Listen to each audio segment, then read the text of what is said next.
Shalom jemaat yang terkasih di dalam Tuhan. Selamat pagi, selamat mengikuti ibadah pada pagi hari ini. Dimanapun jemaat berada, saya undang untuk bangkit berdiri. Mari kita persiapkan hati kita, pikiran kita, supaya kita dapat mengikuti ibadah hari ini dengan baik. Saya mengajak setiap saudara di rumah maupun dimanapun saudara berada untuk mengambil waktu teduh.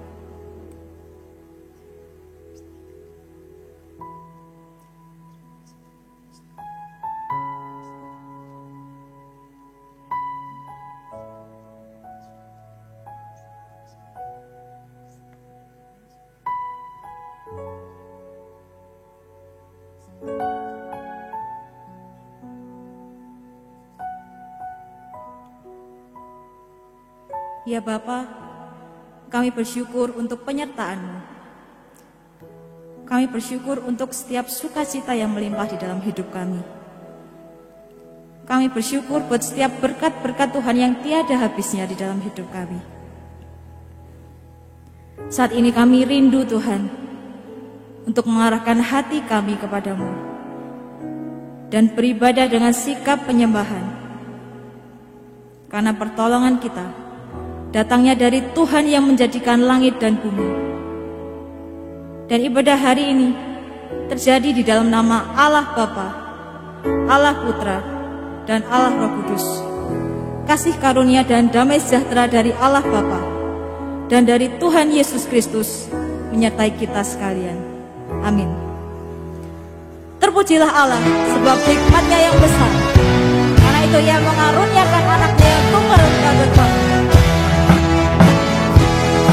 Terpujilah Allah, hikmat-Nya besar, begitu kasih-Nya untuk dunia tempat, sehingga diberilah Putra-Nya kudus, mengangkat manusia serta menebus. Pujilah, pujilah, buatlah dunia bergema, mendengar suaranya. Dapatkanlah Allah demi Putranya, dipuji padanya sebab hikmat-Nya. Tiada terukur besar hikmat-Nya, Terukur besar hikmat-Nya, penuhlah hatiku sebab anaknya. Pertama-tama hati kita senang melihat Sang Kristus di sorga tenang. Pujilah, pujilah, buatlah dunia bergema, mendengar suaranya. Dapatkanlah Allah demi Putranya, dipuji padanya sebab hikmat-Nya, dipuji padanya sebab hikmat-Nya. Aku hendak mengagungkan Engkau, ya Allahku, ya Raja, dan aku hendak memuji nama-Mu untuk seterusnya dan selamanya. Mazmur 145 ayatnya yang pertama. Jemaat dipersilakan duduk kembali. Ketika kita hidup, kita akan dipertemukan dengan banyak pencobaan, banyak masalah di dalam hidup kita. Karena itu sangat penting ketika kita menghidupi diri kita dengan anugerah Tuhan. Kita percaya bahwa setiap rancangan Tuhan itu baik adanya. Karena itu, biarlah kasih Tuhan yang memulihkan hidup kita dan kuasa-Nya membangkitkan roh kita.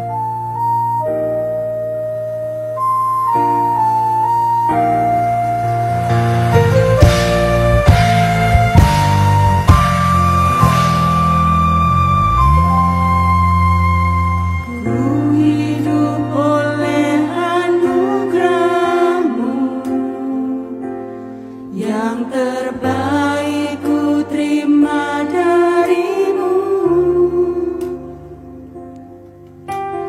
Rancanganmu indah bagiku, sebab ku hidup selalu di dalammu. Tiada pernah ku meragukan bukti kasih dan karya salibmu. Kau telah mati gantikan hidupku, sebab itu ku selalu bersyukur. Kasih-Mu memulihkan hidupku, kuasa-Mu membangkitkan rohku, darah-Mu tak tercurah bagiku, pengorbananmu sempurna. Ku hidup oleh anugerah-Mu, dan yang terbaik ku terima dari-Mu.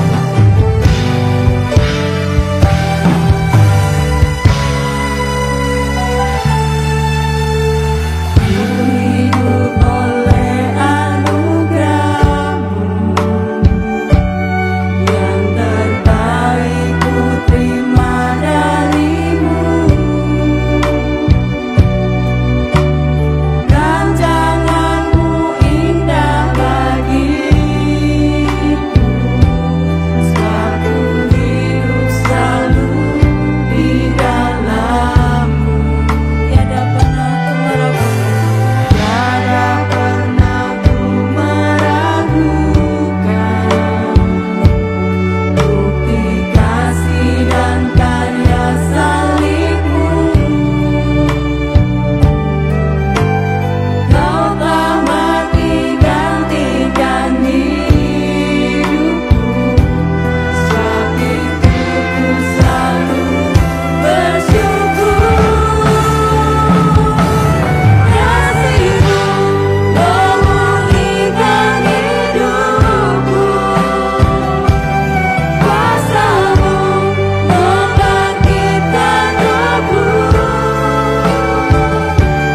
darah-Mu tak tercurah bagiku, pengorbananmu sempurna.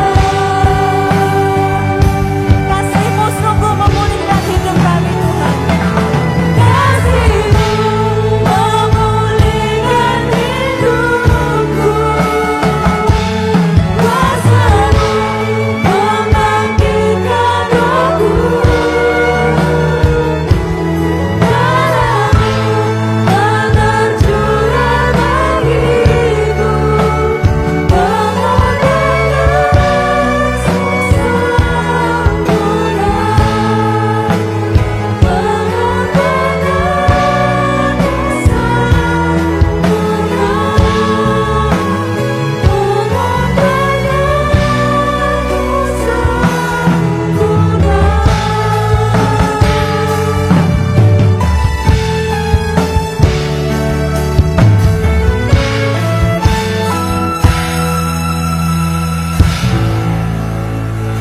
Kami sungguh bersyukur, Tuhan, buat kehidupan yang Engkau berikan kepada kami hingga hari ini.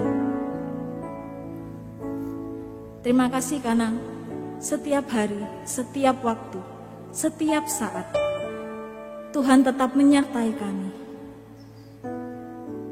Saat ini saya mengajak untuk setiap jemaat dimanapun Anda berada,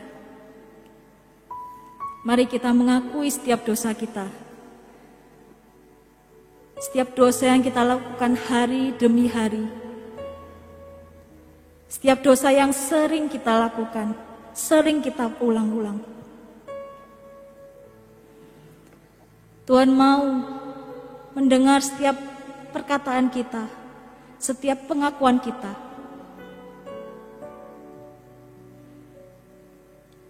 Sungguh ampuni kami, Tuhan.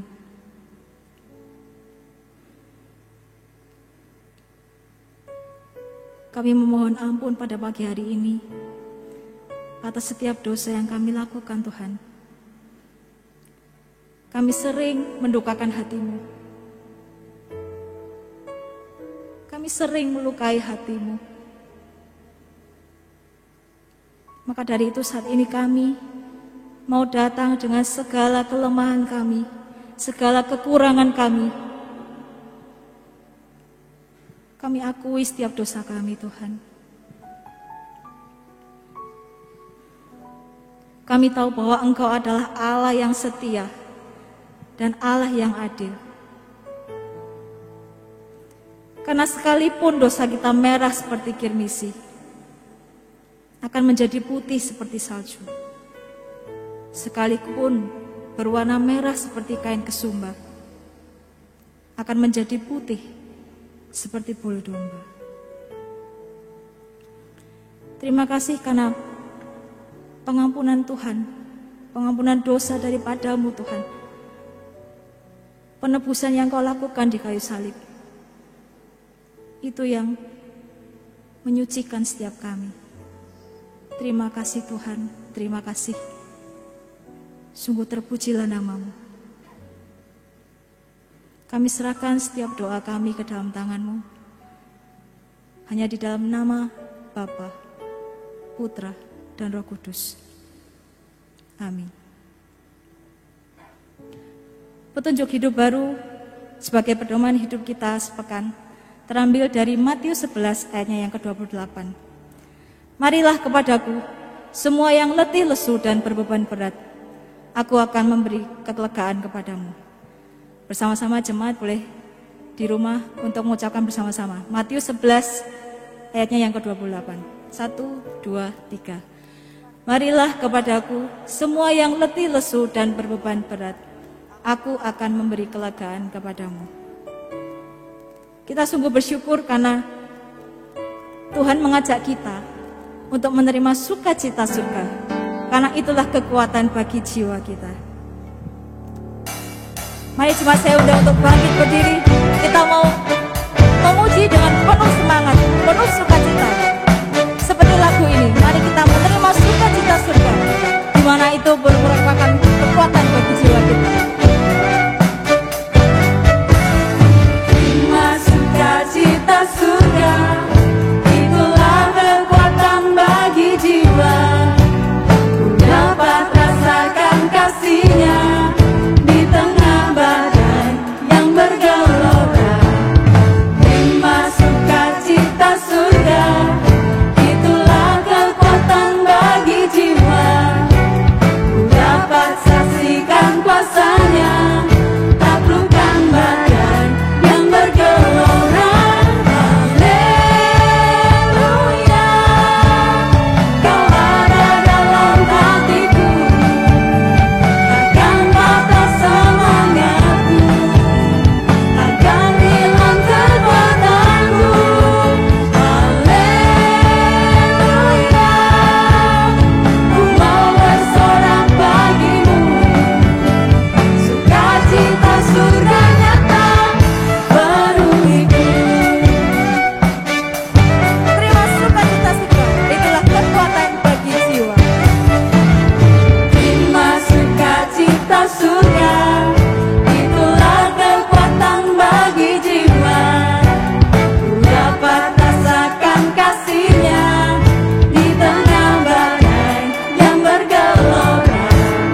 Kami bersyukur untuk hari ini karena Tuhanlah yang membuat hari perhentian ini untuk kami.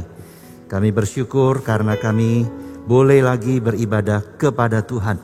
Kami bersama memohon pertolongan Allah Roh Kudus atas kami ketika kami membaca dan merenungkan firman-Mu. Kami berdoa di dalam nama Tuhan Yesus Kristus. Amin. Silakan duduk kembali Bapak Ibu dan Saudara. Selamat pagi, shalom untuk semua kita, Bapak Ibu yang ada di rumah, yang ada di sini, yang ada di Nganjuk. Terima kasih karena kita boleh bersama-sama ada di dalam ibadah kita pada hari ini. Saya ingin membacakan satu bagian firman Tuhan dari Efesus pasal yang ke-6, ayat yang ke-10. Firman Tuhan berbunyi demikian. Akhirnya hendaklah kamu kuat di dalam Tuhan, di dalam kekuatan kuasa-Nya. Berbahagialah setiap kita yang membaca, merenungkan, dan yang melakukan firman Tuhan dalam hidup sehari-hari. Haleluya. Saudara, waktu kerusuhan bulan Mei 1998, kerusuhan yang dimulai dari kota Jakarta itu kemudian menularkan rasa mencekam, rasa intimidasi ke beberapa kota, ya, sampai ke Surabaya. Waktu itu saya ingat betul karena saya dan istri tinggal di sebuah ruko. Waktu itu istri saya hamil anak pertama dalam usia 3 bulan.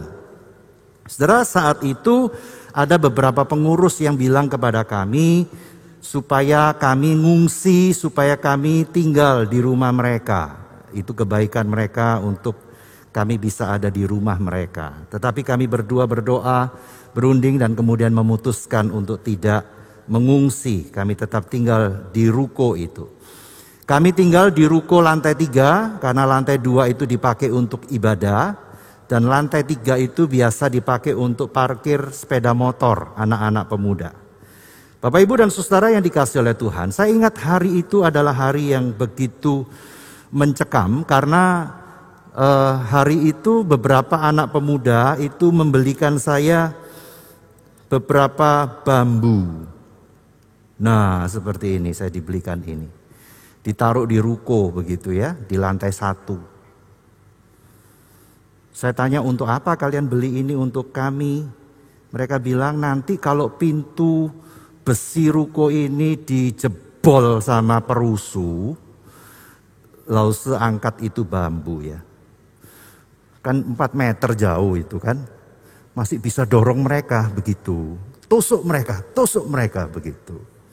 Setelah mereka pulang saya pikir, wah, anak-anak muda ini sangat baik ya. Ingin memperlengkapi saya dengan senjata. Tapi kemudian setelah mereka pulang, waduh, saya sendiri mana bisa ngangkat bambu yang 4 meter begitu ya. Ditambah istri saya lagi hamil 3 bulan, rasanya nggak mungkin begitu. Rasanya nggak mungkin, saya coba angkat, berat juga begitu ya. Kalau seandainya benar mereka masuk, saya angkat begini jelas nggak bisa, nggak sanggup begitu. Nah, keadaan menjadi sangat mencekam ketika tukang parkir yang ada di depan ruko yang saya sangat kenal dengan baik itu berkata kepada saya begini, "Pak, nanti malam ruko semua lampunya matikan aja supaya kelihatan dari luar itu gelap sehingga orang mengira di dalam ruko ini nggak ada orang. Jadi matikan semua ya Pak." Lalu dia bilang, "Saya tidak akan kemana-mana," dia bilang. "Saya dan beberapa teman akan tidur di depan ruko," dia bilang begitu. Nah, Bapak, Ibu, dan Saudara, itu keadaan semakin mencekam karena kami harus matikan lampu, ya, matikan lampu dan kami tinggal di dalam itu. Saya ingat betul di depannya bonet supermarket tidak jauh dari ruko itu sudah ada 1 tank tentara ditaruh di situ.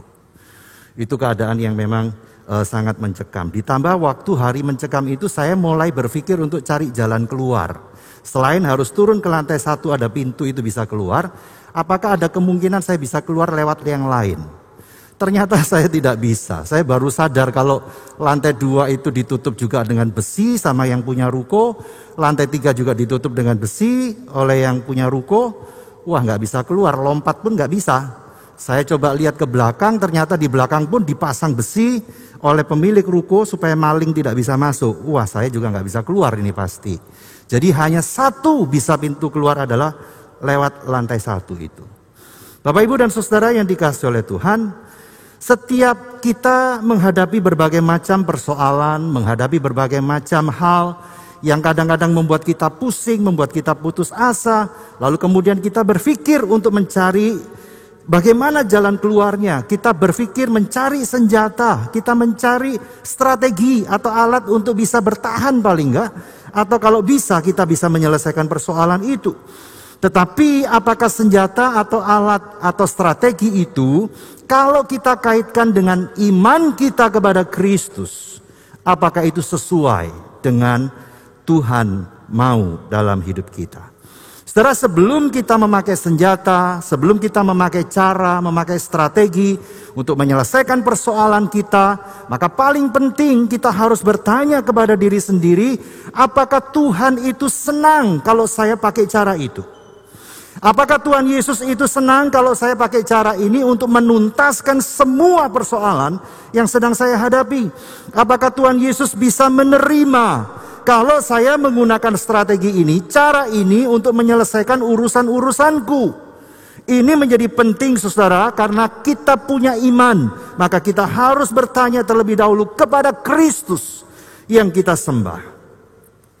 Saat Paulus ada di dalam penjara, Paulus mengingatkan orang-orang yang dia kasihi untuk sungguh-sungguh. Kalau engkau menghadapi masalah, menghadapi persoalan yang rumit, perhatikan dengan baik. Supaya kamu memilih menggunakan cara Tuhan dalam menyelesaikan masalah. Dan Paulus pun memberikan nasihat seperti yang kita baca. Hendaklah kamu kuat di dalam Tuhan, di dalam kekuatan kuasa-Nya. Saudara, kalimat kuat di dalam Tuhan itu menunjuk kepada pengertian bersatu dengan Kristus, atau pengertian lainnya adalah memakai cara Allah dalam menghadapi musuh. Memakai cara Allah untuk menyelesaikan persoalan. Sehingga digambarkan seperti seorang prajurit yang mengenakan perlengkapan senjata perang pada waktu itu. Dan kalau kita sudah memakai cara Allah dalam menghadapi musuh, ada pertanyaan, apakah kita bisa menang? Kalau kita baca di dalam ayat yang ke-11, di situ kita menemukan kalimat dapat bertahan. Ini menunjuk tidak sekedar bertahan, tetapi menunjuk kepada bahwa kita bisa dan pasti menang. Lalu kemudian ada pertanyaan lagi, kapan kita menghadapi musuh dan kapan perangnya? Dalam ayat 13 ada kalimat hari yang jahat itu. Ini tidak menunjuk pada kesusahan atau kesukaran besar menjelang zaman akhir. Tetapi ini menunjuk pada saat ini di mana setan setiap waktu menyerang kita. Baik saat kita beribadah seperti ini di gereja ataupun di rumah. Saudara, coba pikirkan dengan baik. Setan suka menggodamu apa ketika lagi beribadah seperti ini? Saat di rumah. Saya harap tidak lagi makan camilan ya sambil ikut ibadah. Kita digoda, kita ingin dijatuhkan saat di rumah, saat di tempat kerja, saat lagi mikirin bisnis, saat lagi ngurusin anak yang mulai besar, yang mulai tingkah lakunya kita terkaget-kaget. Iblis itu akan terus menyusup dan menyerang pikiran dan hati kita setiap waktu. Untuk itu kita perlu tahu senjata perang apa yang bisa kita pakai untuk menghadapi musuh. Yaitu kuasa kegelapan yang bisa bermanifestasi dalam banyak bentuk dan suka menyusup di dalam hati, di dalam pikiran kita. Bapak, Ibu, dan Saudara, kalau kita baca Efesus 6:10-20, di situ kita menemukan senjata perang itu disebut sebagai ikat pinggang, baju sirah, kasut, perisai, ketopong, pedang roh. Ada begitu banyak alat-alat perang itu. Berdasarkan semua yang tadi saya sebutkan, setelah melihat dan memperhatikan arti dari simbol-simbol itu, saya hanya ingin menyederhanakan dalam beberapa hal saja. Senjata perang apa yang kita bisa pakai untuk menghadapi, menyelesaikan persoalan atau menghadapi musuh itu? Yang pertama, senjata itu adalah berupa ketegasan. Saudara, ketegasan ini kita pakai saat menghadapi kuasa kegelapan. Baik yang kita rasakan, kita hadapi di satu tempat, atau pada saat kita menghadapi orang yang sedang dirasuk oleh setan. Saat menghadapi setan yang merasuki seseorang, kita tidak boleh jatuh dalam rasa takut atau terjebak dalam bujuk rayunya. Termasuk saat kita merasakan di satu tempat ada yang tidak beres begitu ya. Kita tidak boleh jatuh di dalam rasa takut dan atau dalam jebakan bujuk rayu. Sejak tahun 1995 sampai hari ini, saya itu menempati 6 rumah. Karena memang berpindah dari satu tempat ke tempat yang lain ya. Saya tidak perlu cerita rumah yang mana. Waktu saya pindah di satu rumah, pada waktu itu, saya diganggu. Apa gangguan itu? Saya ingat betul sekitar 10:30 malam atau jam 11 malam. Waktu belum tidur. Di rumah itu saya mendengar seperti ada yang jatuh dari atas itu dengan suara yang keras sekali. Bom! Begitu ya. Saya membayangkan seperti pintu itu dibanting ke lantai dengan luar biasa. Karena suaranya itu menggelegar begitu. Saya pikir mosok tetangga lagi berantem, banting pintu begitu ya. Itu pertama. Ternyata hari kedua begitu lagi. Suara itu seperti pintu dibanting. Nah yang aneh, waktu saya lihat istri saya belum tidur, dia nggak ada reaksi apa-apa. Dia nggak tanya suara apa itu, gitu ya. Saya lihat anak-anak tertidur, tidak terganggu dengan suara. Saya mulai curiga, ini pasti bukan dilakukan orang. Karena yang mendengar cuma saya. Hari ketiga begitu, sampai dalam waktu beberapa hari. Yang saya lakukan hari itu adalah saya berdoa. Saya minta kepada Tuhan Yesus begini, Tuhan Yesus tutup telinga dan mata dari istriku dan anak-anak. Selama ada gangguan yang seperti ini. Untuk saya sendiri apa yang saya lakukan? Saya mengambil ketegasan sikap dengan don't care. Saya tidak mau peduli dengan suara itu, saya tidak mau mencari suara itu dari mana asalnya, saya tidak mau cari. Saya tidak mau pedulikan, mau terus suara itu datang, saya biarkan. Saya tidak mau dijebak dan ditakut-takuti, diintimidasi dengan hal-hal yang begitu. Saya biarkan. Mulai berkurang, sampai pada akhirnya yang terjadi, hilang itu beberapa waktu. Bapak, Ibu, dan Saudara, Kristus yang ada pada diri kita itu jauh lebih besar. Lebih besar dari 6.000 setan yang pernah merasuk orang di Gerasa. Yang kemudian berpindah kepada 6.000 ekor, kepada ribuan babi pada waktu itu. Bapak, Ibu, dan Saudara yang dikasihi oleh Tuhan, itu sebabnya senjata kita dalam menghadapi intimidasi atau apapun yang kita hadapi yang dilakukan oleh iblis adalah tidak boleh takut. Kita harus punya sikap tegas terhadap semuanya. Kenapa? Sekali lagi karena Kristus yang ada di dalam diri kita jauh lebih besar dari apapun. Itu senjata kita. Senjata yang kedua itu adalah berupa keikhlasan. Saudara, keikhlasan ini adalah senjata yang kita harus pakai saat kita tidak punya kuasa untuk merubah keadaan yang sedang kita hadapi. Kematian orang yang kita cintai itu di luar dari kuasa kita. Kehilangan, sakit terminal, ketika dokter mengatakan tidak lama lagi, karena tidak ada lagi bisa cara untuk dilakukan untuk menyembuhkan, obat dan yang lain tidak bisa. Kecuali kata dokter ada mujizat Tuhan. Maka kalau tidak ada, kita hanya tunggu waktu Tuhan. Dan biasanya tidak lama. Ketika kita ada dalam keadaan seperti itu, situasi yang tidak bisa kita rubah, misalnya juga harus menghadapi kebangkrutan di dalam usaha. Dan itu tidak gampang, Bapak, Ibu, dan Saudara.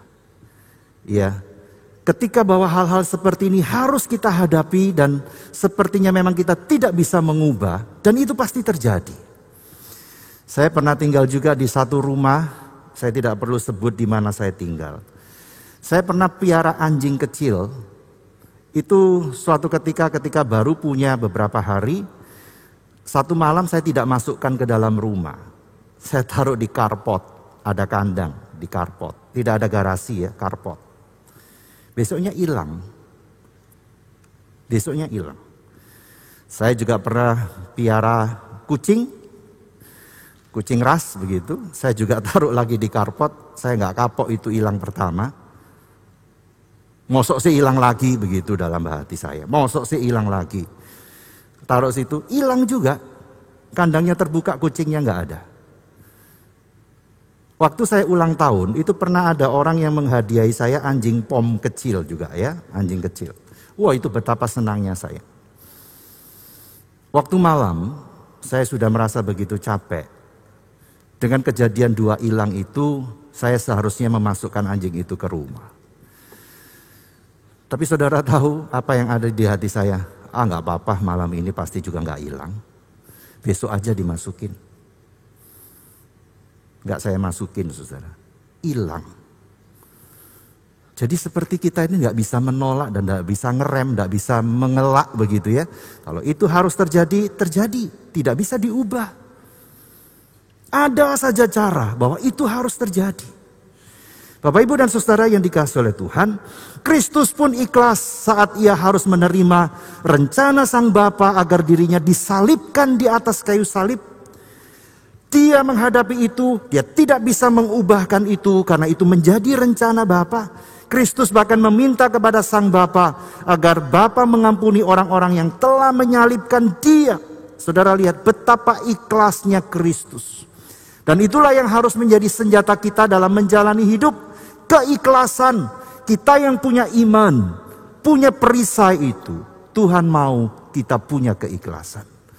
Karena hal-hal yang tidak bisa kita ubah, itu bisa terjadi dan menghampiri kita. Yang ketiga senjata itu adalah berupa ketekunan. Ketekunan ini kita pakai saat kita terus mengharapkan ada perubahan keadaan atau pertobatan seseorang. Ketekunan, saudara. Dengan tekun mendoakan, seperti Paulus di dalam catatan dalam bagian firman Tuhan ini, meminta kepada orang-orang yang dia kasihi, doakanlah aku terus menerus. Ketika aku di dalam penjara, mohon didoakan terus menerus, bukan untuk cepat dikeluarkan dari penjara. Apa yang diminta oleh Paulus? Doakan aku terus agar aku tetap punya keberanian memberitakan kabar baik, kabar keselamatan Injil itu kepada orang-orang yang ada di sekitarku. Bertekunlah berdoa supaya banyak orang bertobat melalui apa yang aku sampaikan. Ketekunan ini menjadi sesuatu hal yang sangat penting Bapak Ibu ketika kita mengharapkan ada perubahan, ada pertobatan dari seseorang. Selain tekun berdoa, Tuhan juga meminta jangan pernah kendor untuk hidup menjadi berkat.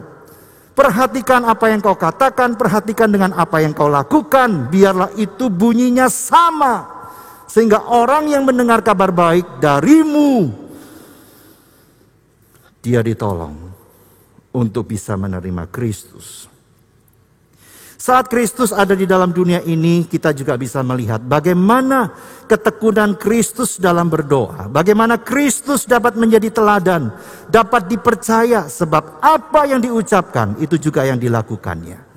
Saat Kristus menyampaikan tentang kasih, dirinya pun diberikan sebagai ganti kita, bukan? Betapa dia adalah Tuhan yang mengasihi kita. Senjata yang keempat itu adalah keadilan. Keadilan kita pakai saat kita harus berlaku yang seharusnya untuk seseorang. Atau kita sedang perjuangkan sesuatu yang benar. Beberapa waktu ini yang sangat viral itu adalah tentang sertifikat ganda. Orang menyerobot tanah orang lain karena ada sertifikat yang double begitu ya. Mulai dari kasus bekas mantan duta besar Amerika. Dia melaporkan bahwa rumah mamanya atau sertifikat punya mamanya ternyata ada orang lain juga punya yang sama. Dan dia merasa ada orang yang berlaku curang, maka dia melaporkan itu. Dan terakhir juga viral karena ada orang yang sering muncul di TV Dia mengatakan bahwa tanah saya diserobot. Bapak, Ibu, dan Saudara yang dikasihi oleh Tuhan, sebetulnya ini kejadian yang sudah biasa begitu ya, karena seringkali terjadi di negeri ini yang seperti itu, muncul sertifikat-sertifikat yang sama dari tanah yang cuma satu. Tapi menjadi viral karena yang kena itu orang-orang yang punya nama, yang seringkali muncul. Lalu kemudian ada orang yang bertanya kepada saya, kalau saya mengalami itu, apa yang harus saya lakukan? Saya katakan sebagai seorang Kristen tentu kita harus berdoa, memohon hikmat Tuhan. Saya katakan, saya tidak tahu terlalu yang detail soal-soal ini. Saya tidak paham soal tanah, saya katakan, tetapi yang saya tahu negara ini ada badan pertanahan negara. Di negara ini juga ada notaris. Kalau seandainya engkau menghadapi itu, maka engkau bisa menanyakan itu ke BPN, Badan Pertanahan Negara atau notaris untuk dicek. Apakah faktanya benar bahwa yang engkau miliki itu memang milikmu secara fakta? Ataukah ada manipulasi yang dilakukan oleh orang lain dengan menerbitkan sertifikat baru? Dan kalau kamu merasa tidak perlu ke BPN atau notaris karena hati nuranimu berkata kepadamu bahwa ini salahmu. Mungkin salah karena keteledoran waktu beli tidak ngecek. Waktu beli tutup mata, harga murah diambil. Ternyata yang kamu punyai itu sebetulnya bukan sertifikat yang asli. Yang asli itu punya dia, kamu yang pegang yang lain. Kalau kamu tahu seperti itu dan hati nuranimu mengatakan kamu teledor, tidak teliti walaupun uangmu sudah keluar, maka dari situlah sebagai orang yang beriman kepada Kristus, kau harus tahu apa yang harus engkau lakukan. Jangan pernah membuat manuver-manuver yang tidak menyenangkan Tuhan. Kadang memang dalam hidup ini kita bisa kehilangan. Termasuk dengan cara begitu kita bisa kehilangan, diambil orang. Tapi kalau engkau sungguh tahu bahwa engkau yang teledor, engkau yang keliru dari awal, maka ikuti. Imanmu berkata apa? Ini kehidupan.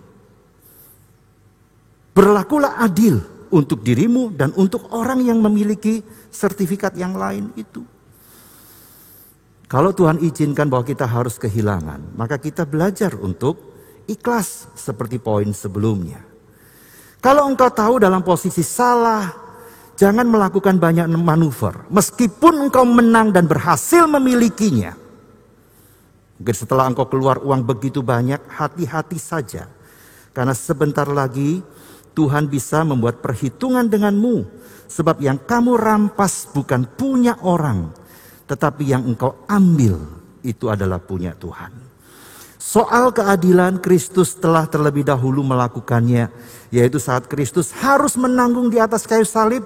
Keadilan itu dia terima. Kenapa? Karena dia menanggung dosa kita. Maka dia harus dihukum, digantung di atas kayu salib. Dan itu baru dikatakan adil di mata Tuhan. Dan Kristus kehilangan. Bapak, Ibu, dan Saudara yang dikasihi oleh Tuhan Yesus Kristus, dosa harus diadili dan hanya dengan cara menebus kita.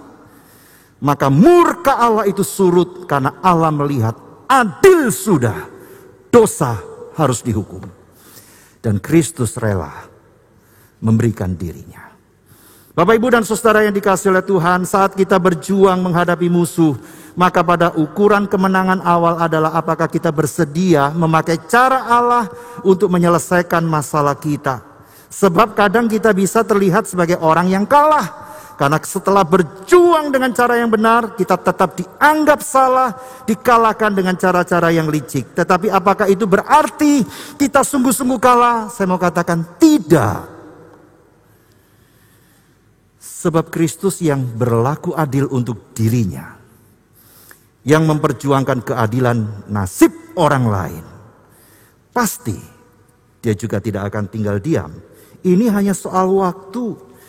Bila engkau menjadi seorang Kristen ingin dibela Kristus, bila dirimu ingin tetap dalam kemurahan Allah, bila engkau ingin jalan-jalan hidupmu tetap diberkati oleh Tuhan. Nasihat firman Tuhan hari ini apa? Kuatlah kamu di dalam Tuhan, artinya pakai cara Allah dalam menyelesaikan semua urusan dan masalahmu. Jangan berikan pikiranmu dan hatimu dirasuk oleh iblis sehingga engkau melakukan cara yang ditawarkan oleh iblis. Konfusius pernah ditanya, bagaimana supaya saya jadi manusia, tidak jadi manusia yang dibenci orang. Dia katakan ada 3 hal yang kamu harus perhatikan. Yang pertama, tetaplah punya ambisi, tapi jangan pernah jadi orang yang serakah. Yang kedua, tetaplah engkau memegang martabat hidupmu. Kalau engkau punya martabat, jangan menjadi sombong. Yang ketiga, kalau engkau memiliki kehormatan, aku harap bahwa engkau tidak mendapatkan kehormatan dari cara yang licik atau cara yang jahat. Dan kalau engkau sudah punya kehormatan, jangan pakai kehormatan untuk berlaku licik, untuk berlaku kejam kepada orang lain. Bapak, Ibu, dan Saudara, Kristus akan selalu di sisi kita yang memakai cara Allah. Tetapi Kristus juga tidak akan membuang kita yang sudah terlanjur mungkin memakai cara setan dalam menyelesaikan persoalan-persoalan hidup kita. Anugerahnya selalu tersedia bagi kita. Anugerah Tuhan Yesus selalu lebih dari cukup untuk memulihkan keadaanmu bila engkau terlanjur sudah. Dan kemudian Tuhan harus mengurus hidupmu. Anugerah Tuhan itu cukup untuk memulihkan keadaanmu dari apa? Dari keadaan yang minus menuju ditarik oleh Tuhan kepada keadaan nol. Dari nol Tuhan akan tarik lagi kita kepada keadaan yang positif. Dan memang waktunya agak panjang. Tapi itu anugerah, tetap dalam anugerah. Maka apa yang harus kita pilih dalam menghadapi, menjalani hidup? Apapun persoalan yang sedang engkau hadapi. Firman Tuhan hari ini mengatakan, selesaikan dengan cara Allah. Jangan menjadi orang yang dirasuk oleh pikiran, oleh keinginan yang ditawarkan oleh si jahat. Tetaplah engkau kuat di dalam Kristus, memakai cara Allah untuk menyelesaikan semua persoalan yang sedang kita hadapi.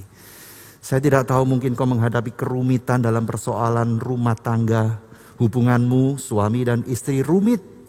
Apa yang kau pikirkan untuk menyelesaikan persoalan itu? Engkau mungkin menghadapi kerumitan-kerumitan yang lain dalam pekerjaan, dalam usaha, saya tidak tahu. Tapi apa yang kau pakai untuk menyelesaikan itu? Pilihlah cara Allah supaya engkau dibela oleh Tuhan. Amin. Mari kita tundukkan kepala.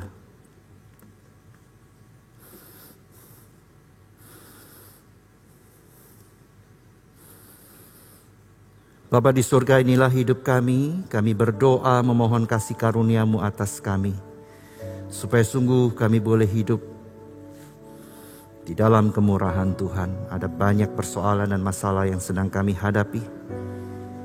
Kami berdoa, tolonglah kami supaya kami senantiasa kuat di dalam Kristus. Mau menggunakan cara-cara Allah dalam menyelesaikan persoalan.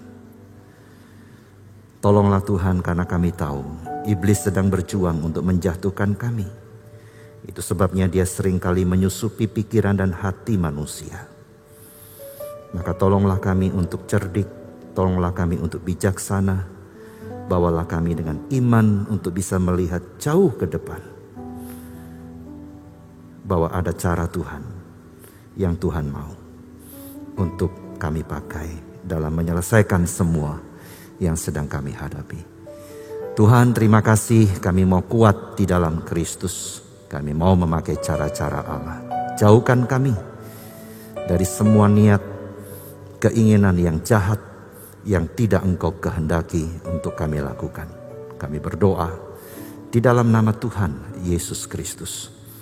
Amin. Kita akan masuk dalam sakramen perjamuan kudus.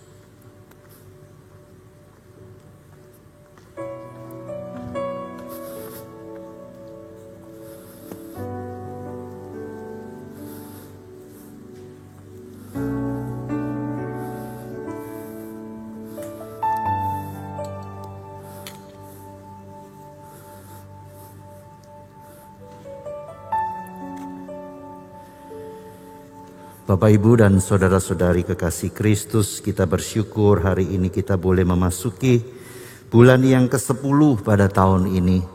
Sungguh semata-mata karena anugerah dan kemurahan Tuhan, kita bisa melewati dan kita boleh masuk pada bulan yang ke-10 pada tahun ini. Ada banyak hal yang harus kita hadapi, tapi kalau kita boleh ada dalam anugerahnya hari ini, kita patut mengucap syukur. Kita bersyukur kita boleh berada di sekitar meja perjamuan kudus. Perjamuan kudus ini akan terus membawa kita ingat selalu akan Kristus yang rela menderita, menerima keadilan Allah supaya kita diselamatkan. Kita bersyukur bahwa dengan perjamuan kudus ini kita diingatkan bahwa kita adalah sesama anggota tubuh Kristus, satu sama lain kita diikat di dalam kasih Kristus. Dengan perjamuan kudus ini kita diingatkan akan pengharapan kedatangan Kristus pada kali yang kedua. Mari kita memeriksa diri kita, kita berdoa. Memohon kepada Allah Roh Kudus untuk boleh menolong kami, supaya ketika kami pun menerima sakramen perjamuan kudus ini, sungguh hidup kami diberkati dan dikuatkan oleh Tuhan. Tolonglah Tuhan supaya sungguh Engkau lagi boleh membawa kami hidup di dalam kehidupan yang sungguh penuh dengan kemurahan-kemurahan Tuhan. Kami berdoa di dalam nama Tuhan Yesus. Amin.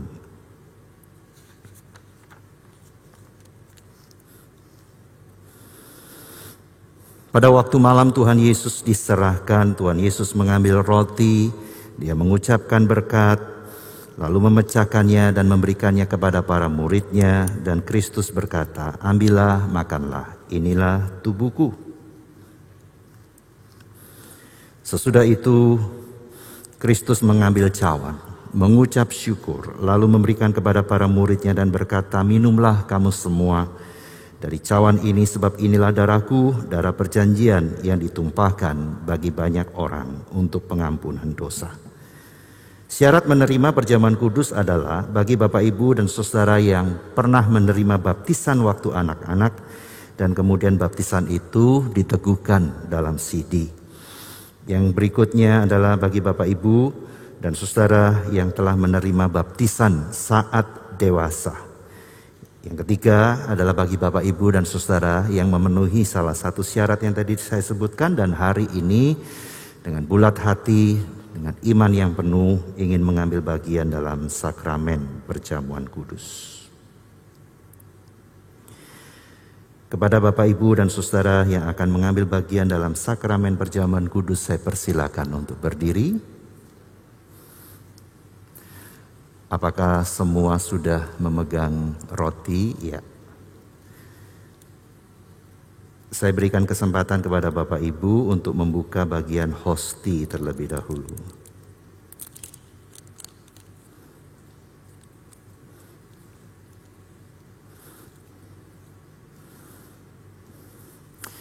Kita angkat hosti di tangan kita.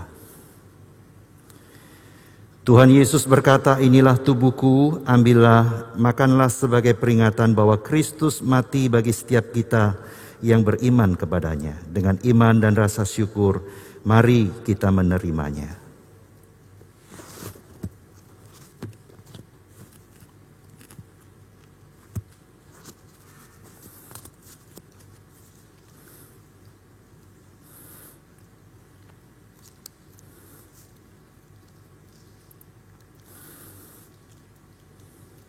Sekarang mari kita buka bagian anggur.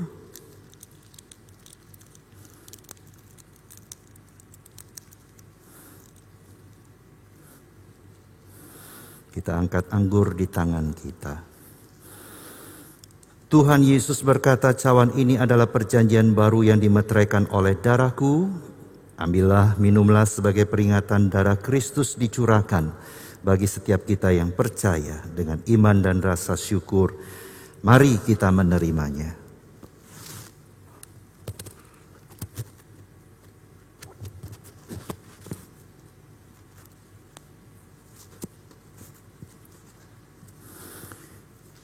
Kita tetap berdiri, Bapak Ibu yang duduk, saya persilakan untuk berdiri. Kita akan dengarkan pujian ini, nanti kita nyanyikan juga bersama-sama. Kita dengarkan dulu pujian ini. Ambil waktu untuk Bapak Ibu tenang, berdoa bersyukur di dalam hati kepada Tuhan.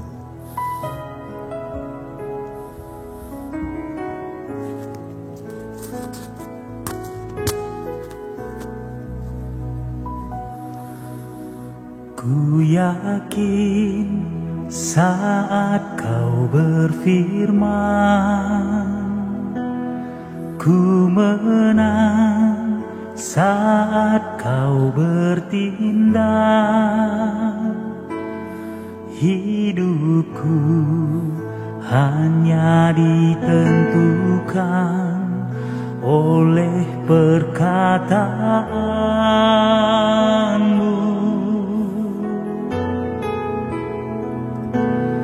Ku aman karena kau menjaga. Ku kuat karena kau menopang.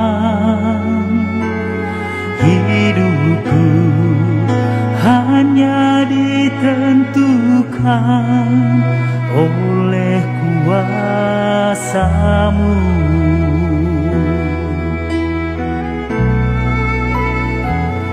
Bagi Tuhan tak ada yang mustahil.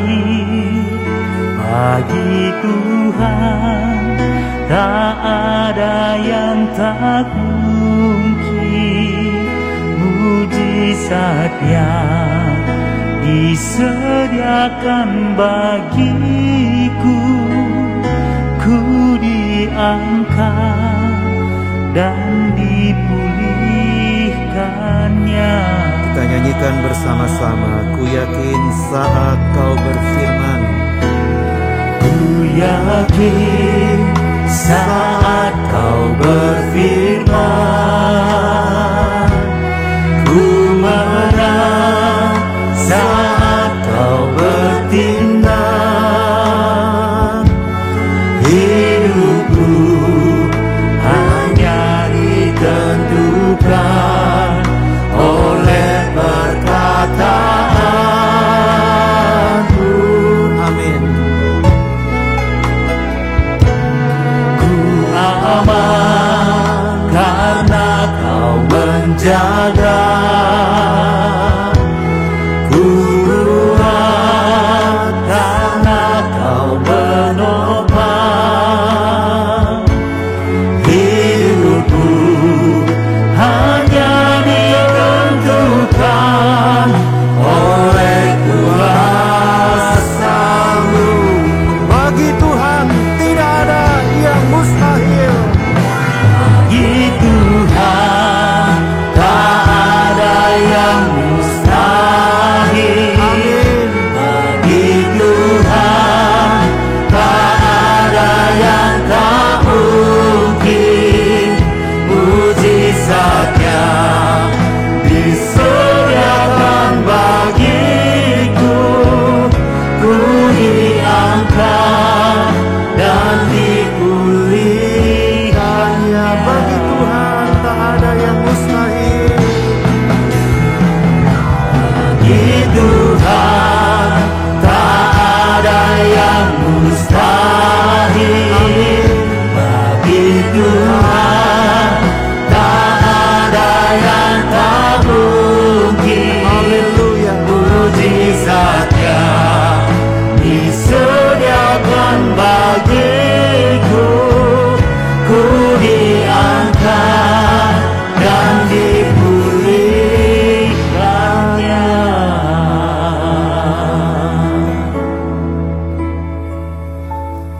Tuhan selalu ada di sisi orang-orang yang mau memakai cara Allah dalam menyelesaikan semua urusan-urusannya.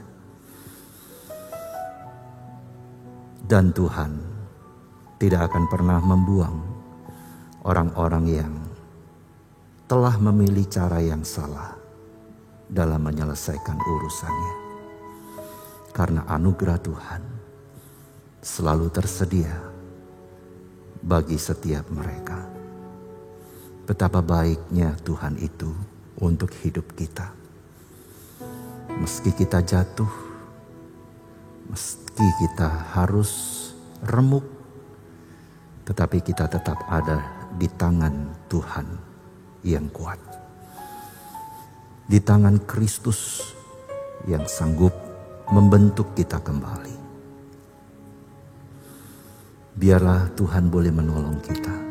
Sebab tidak ada yang mustahil bagi Tuhan. Tidak ada yang mustahil bagi Tuhan. Bapak, Ibu, dan saudara-saudari kekasih Kristus, hari ini ambillah keputusan. Apapun yang terjadi, aku akan memakai cara Tuhan. Karena aku tahu aku akan dibela oleh Tuhan. Meskipun terlihat aku yang kalah, aku yang mengalami kerugian, aku yang harus menanggung penderitaan saat ini. Percayalah, Tuhan ada bersama-sama dengan kita. Kita akan melihat sesuatu hal yang menakjubkan yang akan Tuhan buat bagi orang-orang yang memilih setia mengikuti cara Tuhan.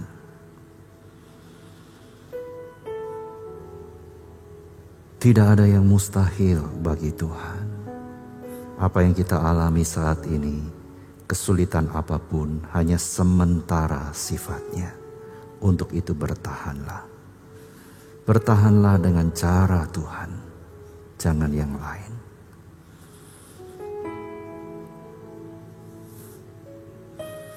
Tuhan, kami memohonkan belas kasihan-Mu atas hidup kami. Kami rindu bahwa Engkau boleh mencurahkan pertolongan dan kemurahan-Mu atas hidup kami. Yang secara manusia kelihatan tidak ada masa depan. Kelihatan tidak ada lagi hal yang bisa diharapkan. Tapi biarlah Tuhan, ketika kami boleh kuat di dalam Kristus, kami boleh menerima anugerah kebaikan kemurahan Tuhan itu yang tak terpikirkan oleh kami sebelumnya. Terima kasih banyak, kami mau menanti dalam kesetiaan karena kami tahu ini sementara. Ini sementara. Terima kasih Tuhan Yesus. Kami berdoa terus untuk Surabaya. Terima kasih untuk kebaikan-Mu. Surabaya ada di level yang pertama. Kami terus berdoa Tuhan memberkati Surabaya yang terus melancarkan giat untuk vaksinasi. Gresik, Sidoarjo kami doakan supaya kota-kota ini juga menerima banyak vaksin. Kami berdoa memohon lindungi dan tolonglah kami Tuhan. Supaya kami ada dalam kondisi yang kondusif. Tentu kami berdoa untuk Indonesia. Kami memohon anugerah-Mu. Berkati kami dalam rencana mempersiapkan untuk ibadah onsite. Dalam beberapa waktu di depan, di dalam anugerah-Mu kami berharap Tuhan boleh menolong. Terima kasih banyak Tuhan. Kami terus berdoa untuk teman-teman di Nganjuk. Tuhan berkati pos ini. Tuhan menolong mereka semua. Berikan kesetiaan, kesungguhan, ketekunan dalam mengiring Tuhan. Untuk kami yang saat ini sedang sakit, jamalah kami Tuhan. Jamalah hati kami terutama. Supaya kami boleh melihat kemuliaan Tuhan. Di tengah-tengah pergumulan sakit penyakit kami. Terima kasih banyak Tuhan. Inilah yang sungguh menjadi doa kami. Kami menaikkan syukur kami kepadamu. Di dalam nama Tuhan Yesus Kristus kami berdoa. Amin. Silakan duduk kembali Bapak, Ibu, dan Saudara.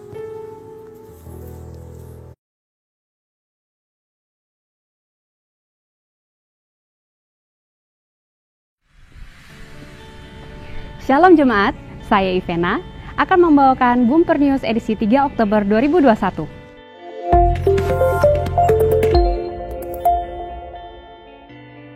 Pada hari Rabu, Jemaat dapat mengikuti worship night yang akan diadakan jam 7 malam live di YouTube channel GKT Hosana Bumi Permai. Bagi para pemuda, yuk join Persekutuan Pemuda dengan tema Sola Fide jam 7 malam via Zoom.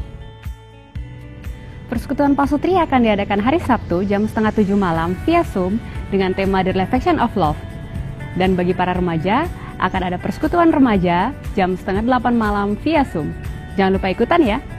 Para orang tua dapat mengajak anak-anaknya untuk mengikuti ibadah sekolah minggu yang diadakan via Zoom jam 11.30. Dan untuk ibadah minggu depan, kita akan dilayani oleh Evangelis Hansun dengan tema berjaga dan berdoa jam 10 pagi di YouTube channel GKT Hosana Bumi Permai. Mari kita saksikan info selanjutnya.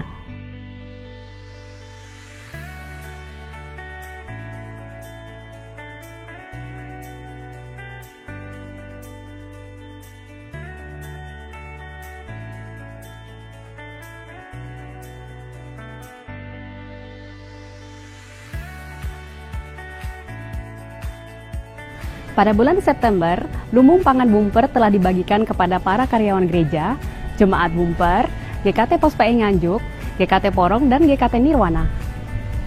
Stok lumbung pangan yang tersisa saat ini adalah 85 kg beras, 38 liter minyak, 2 dus mie instan, dan dana sebesar Rp48.800.000. Kami segenap majelis dan hamba Tuhan GKT Hosana Bumi Permai mengucapkan terima kasih atas partisipasi jemaat. Tuhan Yesus memberkati.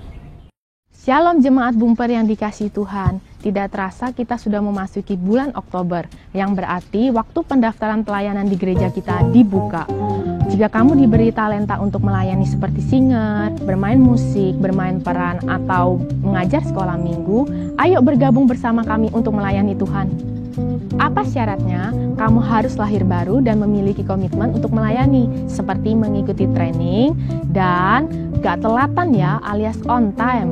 Oh ya, khusus untuk singer dan bermain peran, kamu harus lulus audisi juga ya. Khusus untuk yang sudah melayani singer, jangan lupa untuk daftar ulang ya. Jika kamu ada yang kurang jelas atau mau mendaftar, bisa menghubungi Bu Elis di nomor WA di bawah ini ya. Terima kasih.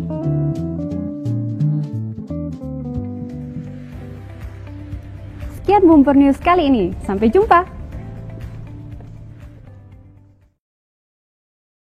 Undang setiap jemaat untuk bangkit berdiri bersama dengan jemaat di sepanjang zaman dan di segala abad. Marilah kita mengikrarkan pengakuan iman rasuli yang berbunyi demikian.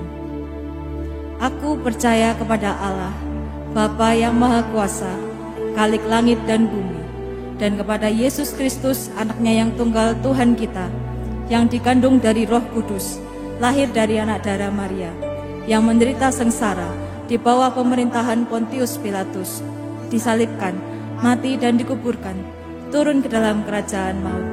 Pada hari yang ketiga, bangkit pula dari antara orang mati, naik ke surga, duduk di sebelah kanan Allah, Bapa yang Maha Kuasa. Dan dari sana ia akan datang untuk menghakimi orang yang hidup dan yang mati. Aku percaya kepada Roh Kudus, gereja yang kudus dan am, persekutuan orang kudus, pengampunan dosa, kebangkitan tubuh, dan hidup yang kekal. Amin.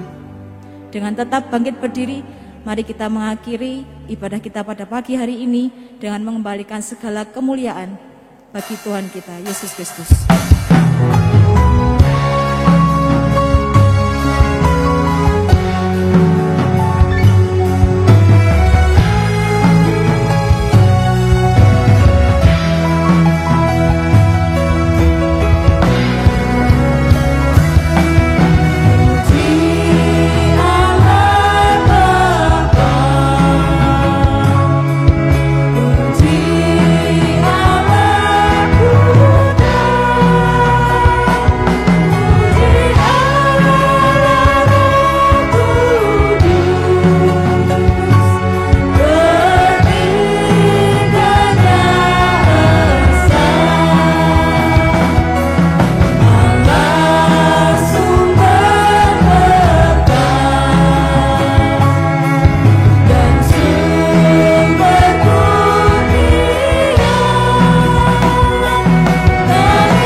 Sekarang arahkanlah hatimu kepada Tuhan, terimalah berkat Tuhan. Tuhan memberkati engkau dan melindungi engkau. Tuhan menyinari engkau dengan wajah-Nya dan memberikan kasih karunia. Tuhan menghadapkan wajah-Nya kepadamu dan memberikan damai sejahtera. Amin.